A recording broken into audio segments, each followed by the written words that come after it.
নমস্কাৰ এইবাৰ পুনৰ আপোনালোকলৈ আন এটা ভিডিঅ' দিব বিচাৰিছোঁ এইবাৰ দিব বিচাৰিছোঁ শালবৰাজনৰ প্ৰৱেশ কেনেকুৱা হয় কমেণ্টত জনাব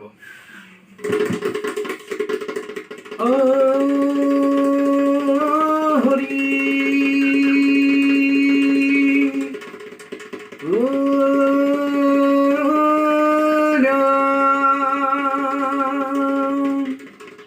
জয় শালবৰাজনৰ জয়